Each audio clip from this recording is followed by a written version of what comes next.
안녕하세요. 저는 서울 아산병원에서 근무하는 가정의학과 전문의 전성훈입니다. 우리가 코로나 사태 때문에 직접 만나지 못하고 다시 화면으로 만나게 됐습니다. 빨리 코로나 사태가 종식돼서 직접 만나서 강의하는 시간이 빨리 왔으면 합니다. 오늘 제가 여러분께 말씀드리려고 하는 것은 질병 이전에 그 대사증후군이라는 게 있는데 이거를 어떻게 하면 예방할 수 있고 대사증후군의 의미는 무엇이고 이런 것에 대해서 말씀드리려고 합니다.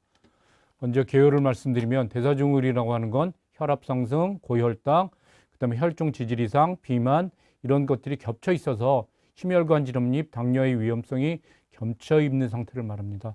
이런 상태가 겹쳐 있으면 동맥경화가 위험이 높아지며 암 발생과 사망률이 높아집니다. 이거는 조기에 발견하여 생활 습관 교정이 필요한 겁니다. 이거는 지금 약물 치료가 필요한 게 아니라 약물 치료 이전에 생활 습관 교정을 통해서 대사증후군을 예방할 수 있을 것 같습니다. 먼저 정의를 살펴보면 복부 비만, 고혈압, 고혈당, 좋은 HDL 콜레스테롤 감소, 중성지방 이렇게 5가지가 있는데 먼저 복부 비만은 허리둘레가 남자 같으면 90cm, 36인치 이상 되면 허리둘레로 비만이라고 판단하고요. 그 다음에 여자 같은 경우에는 34인치, 85cm가 넘어가면 복부 비만이라고 판단하는 겁니다.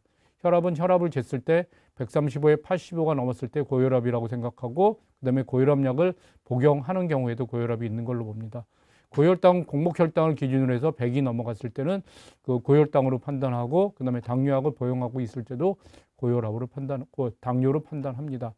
HDL이라고 하는 건 우리 몸속에 좋은 콜레스테롤인데 되게 운동을 많이 하면 늘어날 수 있고 적으면 적을수록 나쁜 것으로 알려져 있습니다. 남성 같으면 40 이하, 여자 같으면 50 이하로 떨어져 있으면 HDL이 부족하다고 생각합니다. 중성지방이 증가한 것도 문제가 될 수 있는데 중성지방은 150 이상 되면 중성지방이 증가했거나 아니면 중성지방을 떨어뜨리는 약물을 복용하고 있는 경우에 이것도 중성지방이 증가한 걸로 봅니다. 그래서 이 중에 5개 중에서 3개 이상이 해당되면 대사증후군이 있다고 진단을 하게 됩니다. 그래서 대사증후군이라는 것이 어떤 경우에 일어나는지 그 베이스에 깔려 있는 게 제일 중요한 게 인슐린 저항성이라고 하는 겁니다.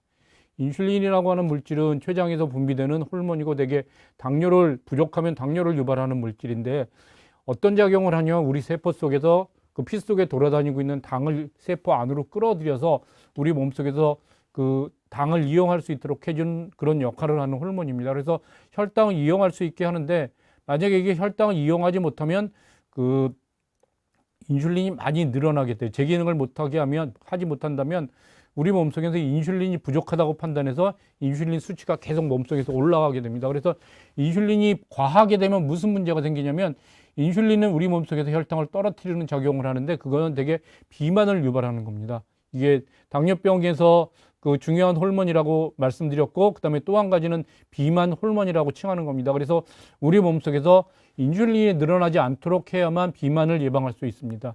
그다음에 신체 반응이 감소해서 근육, 혈당 등을 이용하지 못하니까 당뇨병이 궁극적으로 유발될 수 있고요.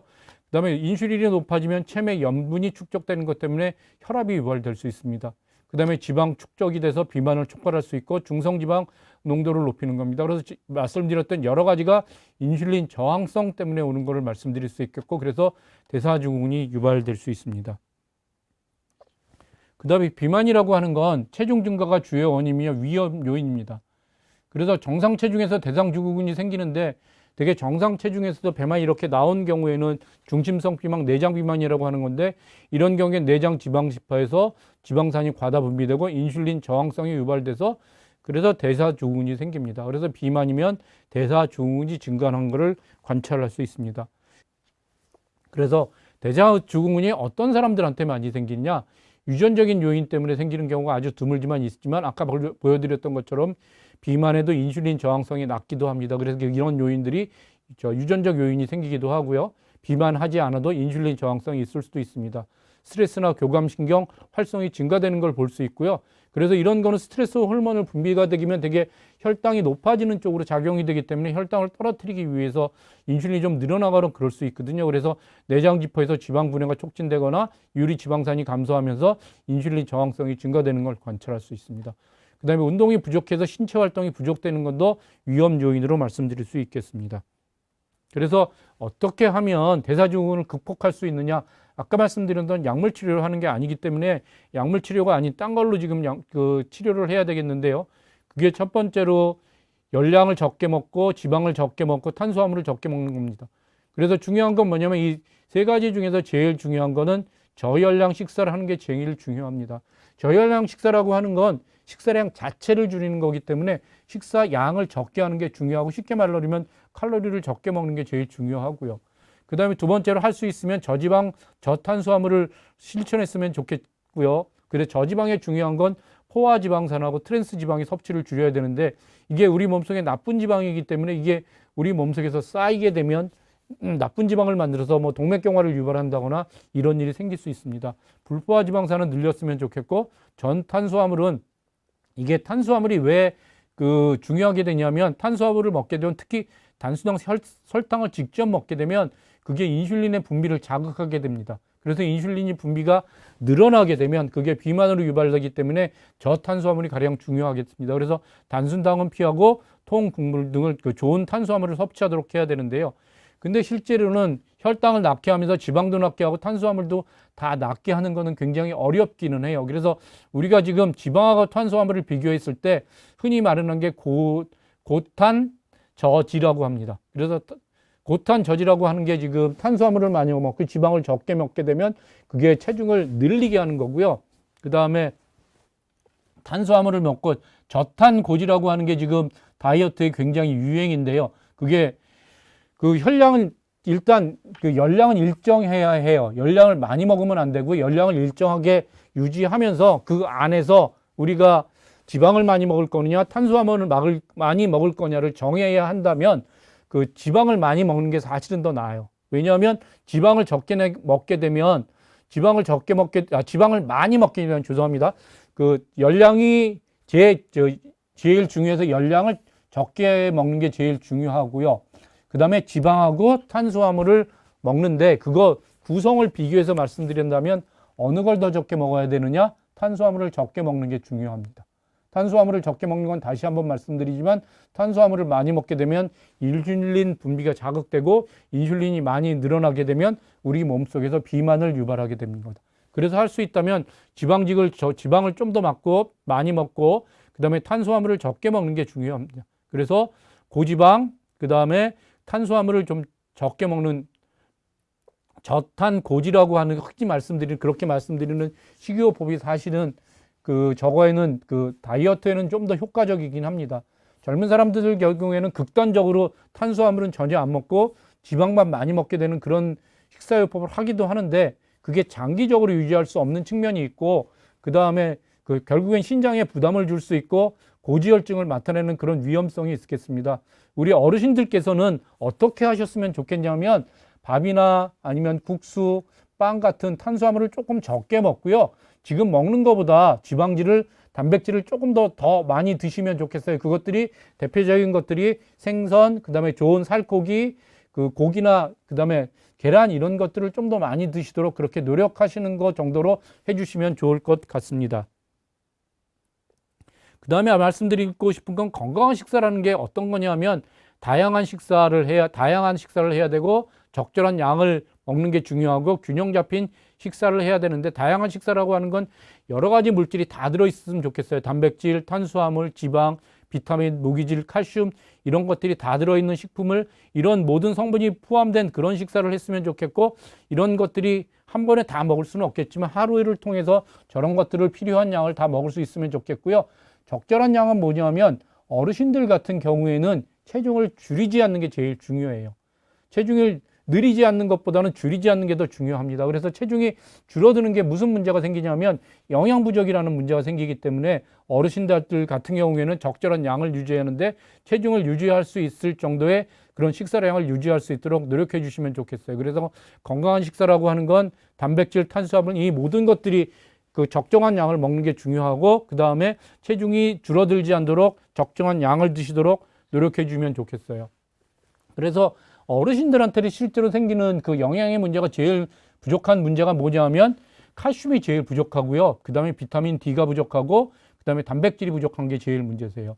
그래서 그러면 이 단백질 부족, 칼슘 부족, 비타민 D가 부족한 거에 대해서는 칼슘이나 비타민 D는 할 수 있다면 뭐 정 안 되면 약으로 먹을 수 있겠지만 단백질을 우리가 많이 먹어야 되니까요. 단백질을 좀 더 많이 드시도록 그렇게 노력해 주시면 좋겠고요. 영양이 부족하지 않도록 잘 관리해 주시면 좋겠어요. 그래서 어르신들은 다양하고 부드러운 음식을 규칙적으로 드셨으면 좋겠고요. 그 다음에 활동적인 생활 습관, 적당한 체중을 유지했으면 좋겠어요. 체중이 늘어나는 것 또한 생기시면 안 되세요. 체중이 늘어나면 없었던 대사증후군이나 아니면 당뇨나 고혈압이나 이런 게 생길 수 있으니까 체중이 늘어나지 않도록 하시는 게 중요해요. 두 가지를 놓고 보면 체중은 늘어나지 않고 조금 줄일 수 있으면 줄였으면 좋겠지만 연령이 늘어나면 늘어날수록 되게 70이 조금 넘어가기 시작하시면 체중 줄이는 거 너무 욕심내지 마시고요. 체중 줄지 않도록만 유지해 주시면 좋을 것 같습니다. 그걸 위해서 우리가 단백질이 부족해지면 안 되는데 단백질이 부족하지 않기 위해서 콩류, 우유, 유제품을 좀 더 섭취를 늘리도록 해주시면 좋겠고요. 그 다음에 신선한 채소와 과일은 충분히 섭취했으면 좋겠고 아까 말씀드렸던 대로 생선, 육류, 그 다음에 그 닭고기 같은 거를 안 드시는 분들이 계시는데 이것들이 우리 몸속에서 먹으면 뭐 콜레스테롤이 높아진다 이런 것 때문에 두려워서 안 드시는 분들이 간혹 계시는데 이거는 우리 몸속에서 어르신들한테는 굉장히 부족한 단백질이 중요한 그 공급원이 될 수 있으니까 잘 드시도록 그렇게 노력해 주시고요. 그 다음에 절주, 충분한 수분 섭취 또한 필요하십니다. 그래서 식사는 처음에 말씀드렸던 대로 탄수화물을 많이 먹지 않으면서 체중이 줄어들지 않도록 단백질을 충분히 먹는 게 중요하고요. 그 다음에 이제 우리가 그 대사증후를 없애기 위해서 그 다음에 우리가 할 수 있는 건 운동을 늘리는 거예요. 운동의 원칙이 뭐냐면 중등도 원칙은 우리가 빨리 걷기, 자전거 타기, 수영 연습 같은 거를 일주일에 150분에서 30분 정도 이상 하시면 좋겠어요. 이게 최소한이고요. 고강도 운동을 하면 등산, 배드민턴 시합, 조깅, 줄넘기 이런 게 조금 땀이 나고 힘든 같은 이런 운동을 하실 수 있는 익숙한 분들이 하실 수 있다면 6분에서 150분 정도, 60분에서 150분 정도 하시도록 그렇게 노력해 주시면 좋겠고요. 제일 중요한 건 일주일에 이렇게 하루에 뭐 이렇게 다 해도 크게 효과가 달라지는 건 아닌데 제일 효과가 좋은 건 일주일에 5번에 나서 거의 매일 골고루 나누어서 실시하는 게 좋겠고요. 그 다음에 일요일에 최소한 10분 이상 운동을 할 수 있도록 노력해 주시면 좋겠어요. 제일 바람직한 건 하루에 30분 이상 일주일에 5번 운동하시는 게 좋겠고요. 신체 활동 증가도 도움이 되실 수 있습니다. 그래서 운동을 열심히 할 수 있도록 그렇게 노력해 주시면 좋겠고요. 그 다음에 마지막으로 말씀드릴 수 있는 거는 생활습관 개선인데 담배 끊는 거, 술 적게 먹는 게 중요합니다. 담배를 피우시게 되면 동맥경화나 혈전 생존을 촉진하고 심내혈관의 위험을 높이고요. 이게 인슐린 저항성과도 연관이 있습니다. 그래서 반드시 금연이 필요하고요. 그다음에 술을 많이 먹게 되면 심혈관의 위험 도능을 증가시키는 걸 알 수 있습니다. 그래서 절주가 필요하다고 말씀드릴 수 있습니다. 좀 간단한 얘기였는데요. 요약해서 말씀드리면 대사증후군이라고 하는 건 아직 질병은 아니에요. 질병은 아니지만 비만으로 인해서 생기는 것 같고 그 다음에 그런 것들로 여러 가지 요인에 의해서 인슐린 저항성이 생기고 인슐린 저항성이 생기면 당뇨나 고혈압, 그 다음에 고지혈증 이런 여러 가지가 복합해서 동맥경화나 아니면 암이 많이 발생할 수 있는 그런 상태가 되는 걸 말씀드릴 수 있겠습니다. 그래서 그걸 줄이기 위해서 우리가 그 약을 먹기 전에 할 수 있는 거는 운동 열심히 하는 거, 그 다음에 식사 조절을 하는 건데 식사 조절은 탄수화물을 적게 먹는 게 제일 중요한 말씀 드릴 수 있고요. 그 다음에 열량은 젊은 사람들 같은 경우에는 저희가 체중을 줄이기 위해서 식사 칼로리를 적게 줄였으면 좋겠지만 어르신들 같은 경우에는 영양 부족이 더 원인이 될 수 있으니까 칼로리는 지금 체중을 유지하는 범위 안에서 그렇게 하시면 좋겠고 그 다음에 단백질이나 지질은 어르신들한테 제일 부족한 영양 성분이기 때문에 좀 더 많이 드실 수 있도록 그렇게 노력해 주시면 좋겠습니다. 이것으로 마치겠습니다. 감사합니다.